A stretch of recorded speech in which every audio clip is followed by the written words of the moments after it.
Good evening everyone, welcome back to another mini blog.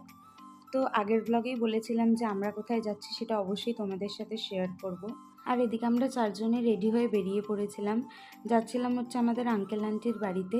আর বিয়ের পর যেহেতু এটা আমাদের প্রথম ইনভিটেশন ছিল, প্রথম বলাটা হয়তো ভুল হবে, কারণ কি আমি যতবার কলকাতায় এসেছি ততবারই আঙ্কেল আন্টি আমাদেরকে যেতে বলেছিল, কিন্তু অনেক শর্ট টাইমের জন্য কলকাতায় আসতাম বলে আমাদের যাওয়া হয়নি। তো এইবারে ঠিকই করে নিয়েছিলাম যে বাড়ি ফেরার আগে আঙ্কেল আন্টির সাথে অবশ্যই দেখা করে আসবো। তো এখানে যেহেতু সৌরভেরও কাজ থেকে একটু ফিরতে লেট হয়ে গেছিলো, তাই যেতে যেতে রাত হয়ে গেছিলো। আর এদিকে প্রচণ্ড রাস্তায় জ্যাম ছিল। খুব বেশি দূর না আমাদের বাড়ি থেকে আঙ্কেল আন্টির বাড়ি, কিন্তু এইটুকু যেতেই আমাদের 1 ঘন্টার ওপরেই লেগে গেছিলো। আর তারপরে এদিকে আমরা পৌঁছেও গেছিলাম। আর তোমাদের সাথে অবশ্যই শেয়ার করব যে আমরা ওখানে গিয়ে কতটা মজা করেছি, কি খেয়েছি, কি করেছি না করেছি, সবটাই তোমাদের সাথে শেয়ার করব। তো চলো, টাটা, দেখা হবে নেক্সট মিনি ব্লগে।